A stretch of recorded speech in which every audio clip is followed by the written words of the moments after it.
Good evening and welcome to a very special edition of Jenna Ellis Tonight. We are only about an hour away from an historic speech from former President Trump from the RNC convention floor. This will be the first time he has addressed the public since that horrific assassination attempt on his life Saturday in Butler, Pennsylvania. So what will his speech contain? He said that he has rewritten the entire thing because he was so moved from the assassination attempt. So let's go to our political panel for their analysis of whether this will be a unifying speech or what we can possibly expect. So let's bring in our political panel. All right, so for tonight, we have John Jackson, who is a Democrat strategist. We also have Ron Coleman, who is an attorney and host of the Coleman Nation podcast. And we also have Tho Bishop, who is with the Mises Institute. And we also have my dog Copper in the background, who is in studio with me tonight and weighing in on his love for former President Trump. So you're hearing him in the background. This is live. So let's go first to you, Ron. You know, this is an historic evening. I think the nation was very much shaken by the events on Saturday. I mean, I'm not old enough to remember the previous assassination attempt of Ronald Reagan, or where those who remember where they were for John F. Kennedy's assassination. I mean, these are moments that define America as a country, can unify America around a common understanding of our respect for life, of the fact that political violence is never a good option. And I think that President Trump has said that he is going to try to unify the country. Can he do that in his speech tonight? I think that what he can do is demonstrate to people that he has the capacity to make a non-divisive speech. I don't think that he can truly unify the country. I don't think any man born of woman can unify the country. But can he move people in the middle to feel more comfortable with the idea that this is a man they can vote for, because at a moment of crisis on many fronts, he is not going to be divisive and he's not going to be accusatory. Yeah, and so I don't know if you watched Tucker Carlson's speech just moments ago from the RNC convention floor. He made a really good point that said, this is a man who media is claiming is the most divisive figure in American history. I think that's a little bit ridiculous of rhetoric, but, this is someone who is so divisive, who's ready to just incite and inflame the passions of the nation. He's not good for democracy. And yet President Trump hasn't done any of those things over the last several days. In fact, if anything, his posts on Truth Social have only been about his campaign. He posted the news about former Fox News commentator Lou Dobbs and his passing today, which our hearts just got to his family.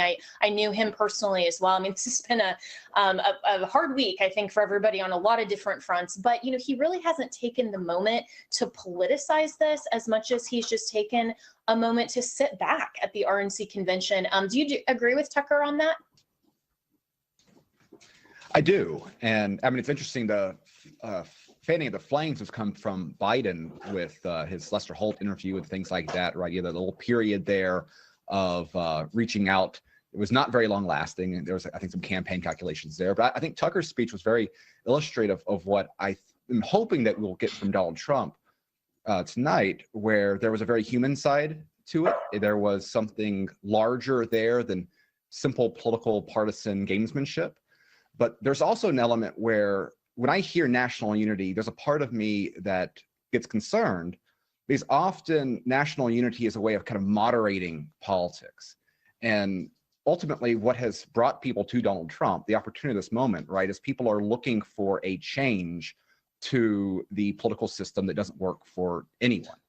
And so threading that needle behind using this moment to bring the nation unified, while not trying to do sort of crass political unity of the people that are kind of largely ripping us off.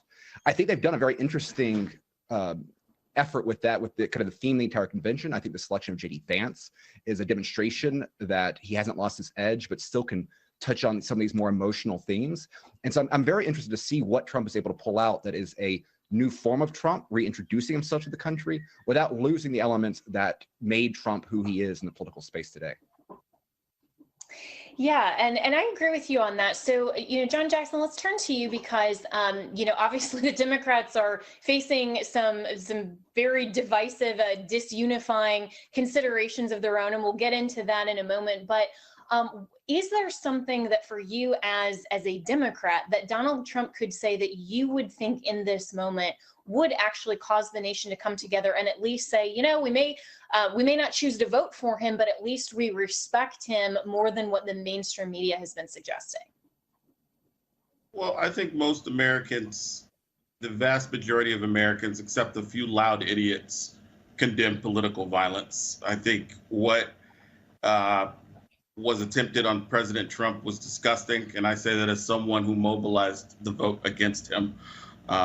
That was disgusting. It made me cringe, and I don't wish that upon anybody. But what I think I see a mature GOP strategy, and it started with Glenn Youngkin a few years ago when he won the Virginia governorship. Brian Kemp did it in Georgia. There is a more unifying, compassionate, conservative tone, something that George W. Bush popularized. Just changing the way you speak about the issues, the way can get you more voters than you would expect. And I'm seeing a more disciplined Donald Trump than I have before. Is he going to get a diehard liberal like me? No. But as a Democratic strategist, I'm going to warn Democrats he is going to get more independent voters as a more disciplined candidate than he was in 2016 and 2020. He has a high chance of getting independent voters in the suburbs that he wouldn't have gotten in 2020. Yeah, I think that's spot on. And, Ron, let's bring you back in here with, this more disciplined message as John is saying. I do think that there has been a change even over the last week with entering the first night of the convention kind of WWE style and just looking, I think, more emotional than I've seen him reveal himself to the public. Generally, he's more of this, hardened fighter. And even though he still is that, he's showing a softer side. I thought it was beautiful with his granddaughter Kai speaking last night, just her love of her grandfather. For every woman who's ever had a father and grandfather in her life like that, I think that spoke to a lot of young women as well, just seeing her love for grandfather and President Trump's smile on his face. So do you think that we may see a little bit of emotion from a little bit changed Donald Trump that maybe he's never let himself show in public before? I think that that's exactly right. And I think also part of what we're seeing is hearkening back to the Reagan era. They're going to let Trump be Trump. And I think he's decided that no one's going to stop him from being Trump. And part of being Trump is to be the showman, to be the professional entertainer that he was before becoming president, as well as all the other things that he was, and not to defer to all those consultants and all those professionals who want to micromanage who he is. So I think you nailed it. He at this point, it only makes sense for him to say, you think you know who I am. I want to give you the full scope of who I am, and then let you make the decision. Yeah. So, Tho, what are your thoughts on, maybe that more emotional side of Trump, and can that win over some of these independents as well? Not just necessarily the policy, but the person, because for so long we've been told in the media, whoever is still listening to the failing New York Times and some of these other, I like to call it BS DNC now, and some of this rhetoric saying that, he's the most divisive figure, he's a terrible person, but the nation is going to be watching tonight, I think, even with less criticism initially and more just genuine interest to see what he has to say tonight. It's a huge opportunity. So what would you like him to see from a perspective of maybe winning over some of those independents and moderates you were talking about, with showing maybe the kindler, gentler side, as we've heard in the past with some successful politicians? Well, as Tucker Carlson outlined, right? I mean, that moment of heroism, that moment of, again, just such a unique moment. Not only the victim aspect of surviving a gunshot, but the courage afterwards. I mean, I know I've talked to people that, around my age, these are fairly non-political people, and it resonated to them. And so I don't know how you can exactly communicate that in a speech when a moment is so illustrative of that. But he also has the advantage here where the American people are hurting in so many different ways on issues.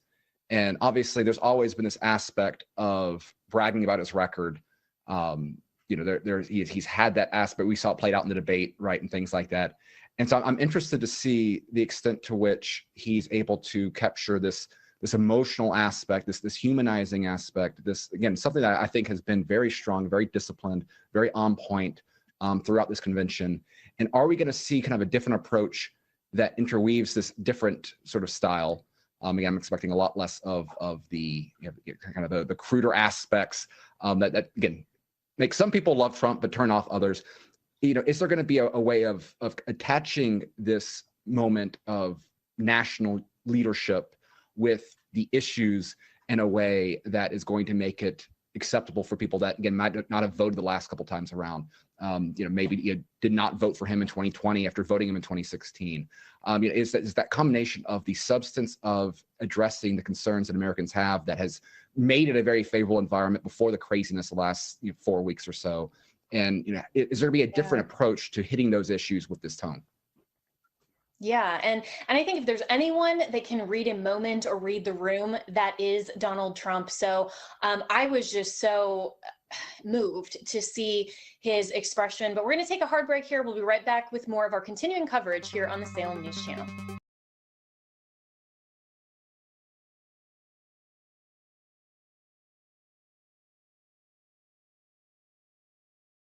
And we're back with our power panel ahead of Donald Trump's historic speech at the RNC convention in under an hour, projected, of course, but he loves to make a delayed entrance just to keep us all on our toes. So stay tuned to the Salem News Channel for our continuing coverage and analysis. But let's talk now about the Democrats. And, John Jackson, of course, I'm coming to you on this one. Reports have been suggesting for a while that Joe Biden may drop out of the race, and those have only heated up since he tested positive for COVID this week. It's been an incredible week of news. And so reports are suggesting that even now, Chuck Schumer and Hakeem Jeffries are urging him privately to step down, and he may do that as early as this weekend. Do you think those reports are accurate? And if so, where does that leave the Democrats in terms of the rules of your own convention? I think that it's pretty accurate. I think it's going to be pretty hard for President Biden to go forward without the support of the leaders in Congress. You can't. You simply can't. And I think the natural succession is going to be Vice President Kamala Harris, and ultimately she'll select a running mate, and he'll endorse Kamala Harris more than likely, and she'll be voted in the nominee at the convention if President Biden is to drop out. But I think that it's pretty powerful that establishment Democrats like Adam Schiff and Nancy Pelosi and all these Democrats from swing districts, battleground districts, are saying he needs to drop out. I think that his path to victory is pretty slim right now. He doesn't, and his problem is more so not so much with independents as it is Democrats themselves. He can't mobilize the Democratic base right now. The Democratic base does not want to turn out for Joe Biden. So there needs to be somebody who can take on a full campaign schedule. Right now, President Biden can't even handle a full campaign schedule. He was making the excuse that the debate was after 8 p.m. You got to debate. You got to run the country past 8 p.m. too. So I think that those calling on him to step aside are on the right side of history here if you really want to win this election. Well, so, and John, sticking with you for just a moment, there have been some reports that are suggesting that Biden may not endorse anyone if, in fact, he does step down, but would call for an open convention. Do you think that that would cause more disarray for the Democrats than Joe Biden basically picking a successor, whether that is the current vice president or even someone else? Would it be better, in your opinion, for Biden to basically give his nod to say coalesce around X person rather than calling for an open convention? Or is it more fair because the Democrats really didn't have a primary? I think that could work, but I think it's going to have the same result. I think Vice President Kamala Harris ends up the nominee either way. And I think one of the biggest reasons is the funds. All the money that President Biden has raised, you can easily transfer that over to Kamala, or you can give it to the party. But for a brand new candidate to start a brand new campaign or committee, that's tough. That's tough. And I think that just the whole logistics is a lot easier for the Democratic Party if Vice President Kamala Harris becomes the nominee. So either situation, I see where he drops out, I see Kamala eventually becoming the nominee. Well, Ron, what do you think? Because, some, even a couple of the Democrats that I've had on this show have suggested that maybe even if Biden does step down, we can stick with a Biden-Harris ticket with just a Jill Biden at the top of the ticket with a Vice President Kamala Harris, and then the money can stay the same. And even, the printouts can stay the same heading into November. That's just 4 months away. So is that a possibility, or where do you think or see that the Democrats are possibly headed? No. That's silly. Jenna, that's silly. It's imaginative. No offense to John Jackson on this panel, but a lot of them are. I wouldn't put it past him. I wouldn't put it past him, but I think I mean, Democrats looking at that possibility, I think, would be crazy not to try to draft Michelle Obama, who's probably one person who could raise the money fast that John is concerned about losing, and who could really save the day. Jill Biden is not popular. I don't know if she's more unpopular than Kamala Harris, but on the other hand, I don't think either one of them is qualified to be president, but there's something that really smacks of third world, family, Evita Peron type vibe that I think would really turn people. Yeah. Well, I wouldn't put it past her if really what some of the reports are suggesting is that Jill Biden is the one wanting to hold on to power, then it may be that the way to get Joe Biden to step down is to say, hey, Jill, we're going to prop you up as the nominee so at least it can stay within the family. But do you think that we're going to see this actually happen this weekend, or are the Democrats just going to kind of try to draw this out and the long game and just wait till after the convention and, hey, Joe Biden's the nominee and, this is a weekend at Bernie's sort of situation, as Governor DeSantis alluded to in his RNC speech? I think the Democrats would love for it. I think the Democrats would love for it to be resolved this weekend. I don't think it's going to be resolved this weekend, though, because the Democrats have a Joe Biden problem. Joe Biden doesn't want to give up power. The people around Joe Biden don't want him to give up power. There's a report by Robert Costa that just came up saying that they're furious at these reports coming up, that everything is a lie. The Halpern report earlier about this entire process playing out is completely fabricated. And I believe it because in spite of all the propaganda about good old Uncle Joe, he's just a nice guy, he's always been a bitter, narcissistic, self-aggrandizing old man his entire career. He's always wanted this position. He has his position. They're going to have to pry it from his cold, dead hands. I don't think he's going anywhere. He's going to use COVID to buy himself a week. And then all of a sudden you're dealing with a time crunch because from his calculation is going to be, look, show me anyone that's polling better than him right now. You have some marginal differences in some battlegrounds. You pull out someone like Mark Kelly, right? Like who has no campaign operations, has never done something national, right? So you have these fantastical polls out there for anyone that even shows a significant difference. And so I don't think he's going to go anywhere. I think they're going to fight this to the bitter end. They're going to run out the clock. He's got the delegates. He's got the power. And I think the people around him, they know that if Biden is not the guy, if he is not the president, every single person in that close inner circle has no job. And so I don't think he's going to go anywhere. Well, so in just the last minute we have with you, what about the donors, though, who are concerned about all the down ticket races and are saying, hey, we are not going to support Joe Biden, at least according to reports? I mean, isn't that at least a little bit of a concern? I think it's a concern, but his argument's going to be, well, they can huff and they can puff now when I'm the nominee, when I've got the power, when there's nothing that can change this process, and they're going to come back and they're going to flood my coffers because they are afraid of Donald Trump. And I think it's delusional. I think he's wrong, but I think Joe Biden is delusional and wrong. So again, I don't think this is a smart way, but Joe Biden does not care about the country. He does not care about the Democratic Party more than he cares about Joe Biden. And I don't think he has anyone around him that is looking out for anything more than their own self-interest, and more power to him. I love the people that he has around him, but I think that is the situation we have going on right now. And so I think it's going to require something much more. Well, we're going to take a hard break here with our power panel, but we'll have much more analysis and ahead of the RNC convention. We come right back here on Jenna Ellis Tonight.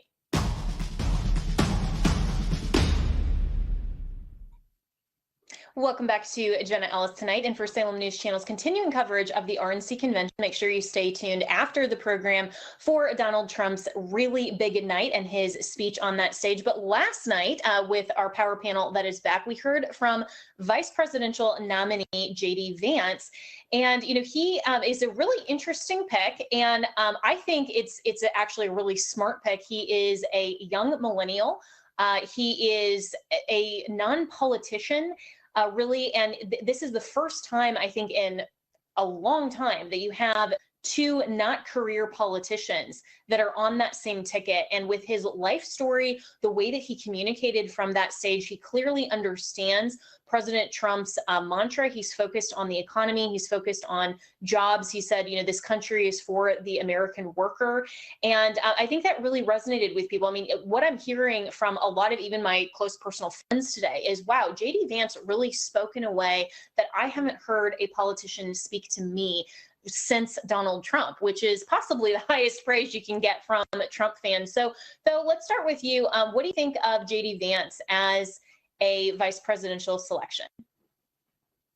I think it's fascinating. It's an investment in the presidency, I think, more than the campaign. I think J.D. Vance will help in some of those Rust Belt states. But what they have with Vance is someone who's going to be an asset to governing. Now, there's aspects of Vance's ideology that have kind of unique concerns. I'm not a big fan of the Orrin Cass American Compass sort of folks there. But it's not just a new generation in terms of a younger candidate, but also I think a new generation when it comes to Republican ideology, conservative ideology. So I'm excited to see what that looks like in a vice president. Yeah. So, Ron, what do you think of J.D. Vance? I mean, he is very new, and a lot of people are suggesting, well, hey, if Kamala Harris isn't qualified to be president, I mean, look at her track record for all of her positions. She was in the Senate for a lot longer than J.D. Vance. She was, an attorney in California. She's been in government office and now the vice presidency for 4 years. So, does that set up J.D. Vance at a vice presidential debate for those potential types of attacks? Yes, she's got a record of getting government jobs and taking a salary and benefits from the government. She certainly doesn't have a record of anything that could really be recognized as public service or achievement. It's not, experience, he's as experienced as Barack Obama was at this stage in his career. And he's immensely, you don't need a lot of qualification to be vice president of the United States. He'll do just fine. All right. And John Jackson, what do you think? Does this strike more fear in the hearts of Democrats, or was there a pick that you would have been more concerned about? Look, I am an 84 baby. I am a Marine Corps vet. I served in Operation Iraqi Freedom. 84. Me and this guy have a lot in common. I also work in finance, as he did for a little bit. But it does not expand the Trump coalition. That would have been Marco Rubio, Tim Scott, Byron Donald. So he clearly doesn't care about expanding the coalition as much as having a vice president he can really trust that can get his agenda done, help him get his agenda done. So that is the pick that this is. He's clearly confident that he has the coalition to win, because I don't see him really expanding the coalition by that much. That's an interesting analysis. And, I think, Tho, to your point, there is some consideration that Vance will be able to speak to, some of these Rust Belt states and some of the workers and the union workers that may have historically voted Democrat. But, the conventional wisdom said someone like a Tim Scott, a Byron Donalds, or even a Marco Rubio, there's more in the minority. But JD Vance and his story and his background is really moving. So it is a really fascinating pick. We're going to have to leave it there for this segment. But I want to come back to the power panel later on in the show to ask a little bit more about JD Vance and also preview the RNC convention and the historic speech that we are gearing up for from President Trump. I'm really excited to hear from him tonight. So we'll be right back with more here on Jenna Ellis Tonight. And make sure you stay on the Salem News Channel to hear President Trump's speech in the 10 p.m. hour.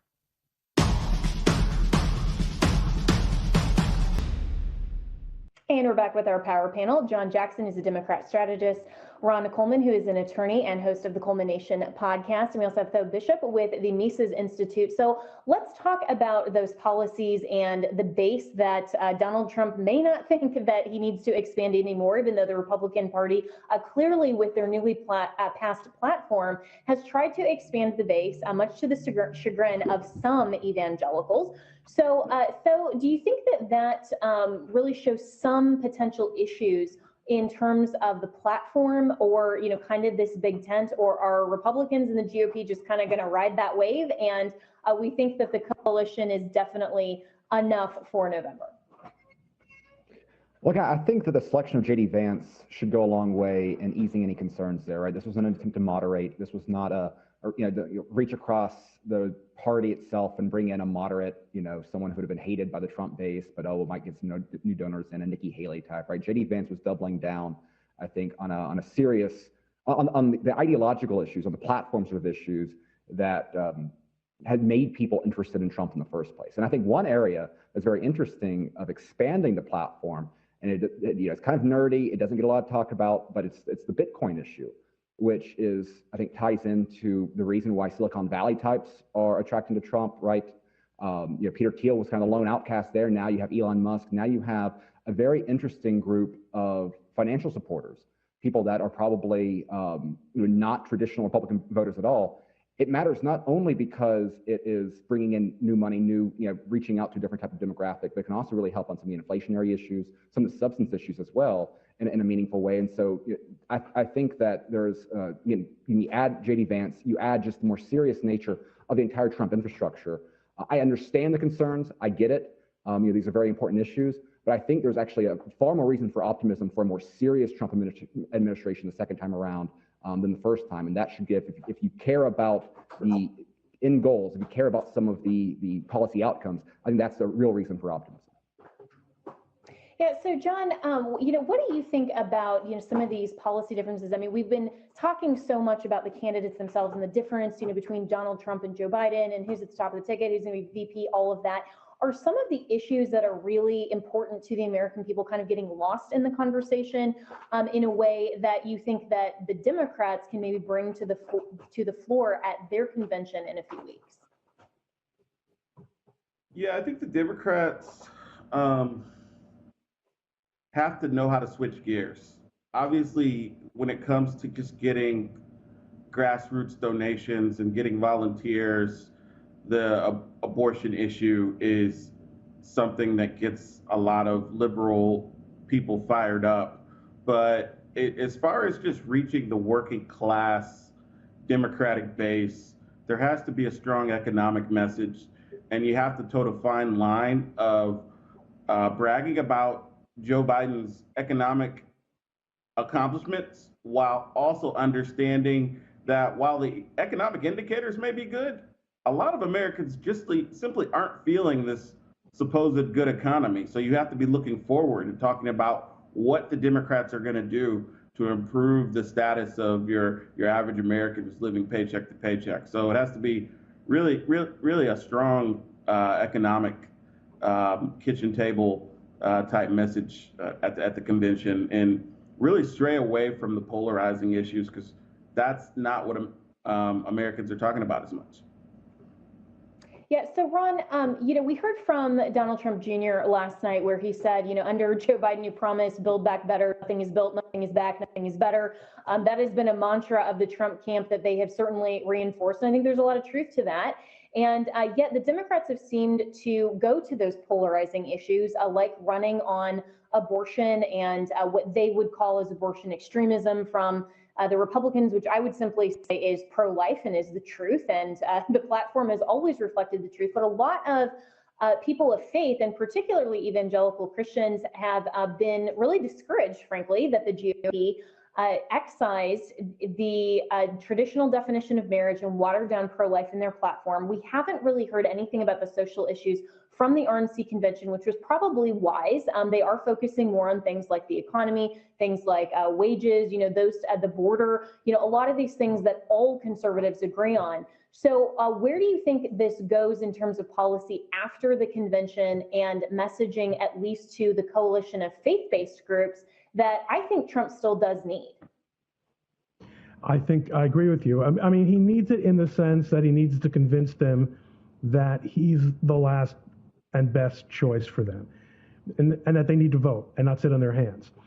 To sit now, frankly, after the overturning of Roe versus Wade, which came about as a result of judicial appointments by President Trump, there isn't really a very strong argument for sitting on your hands if you're a pro-life voter.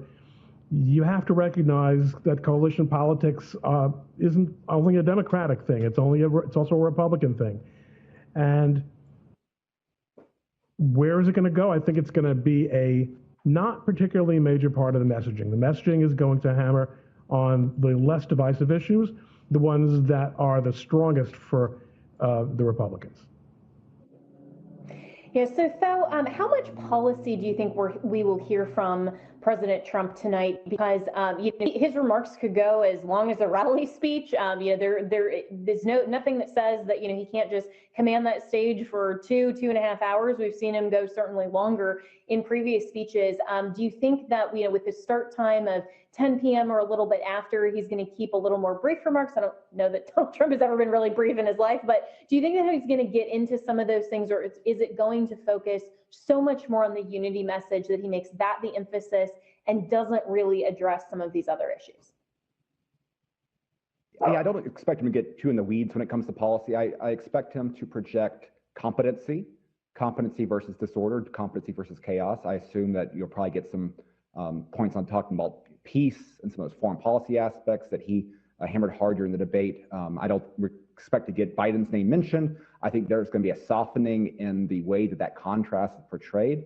But I think it's going to be in projecting himself as a competent leader in the face of what Americans are feeling as the pain. Again, as illustrated by the handling of the Secret Service, right? Just this genuine sense that America is dysfunctional, chaotic, and not capable of doing basic things. I think it's going to be a projection of confidence more than specific policy points. Yeah, and I think you're probably right about that, now that he said that he's basically rewritten his entire message and has a different focus on unity more than, just some of his traditional kind of rally speeches.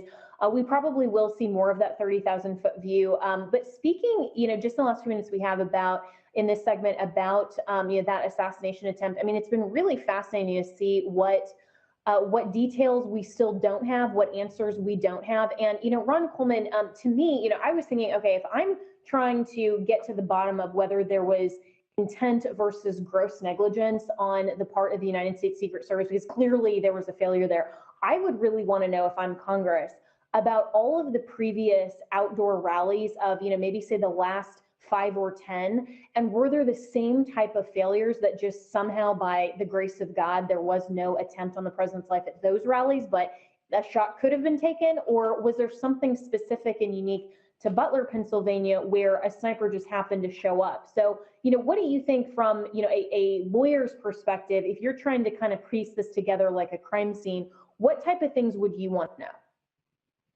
Well, these are good analytical questions. I think they're second level. I think the first level questions are the culture of non-accountability.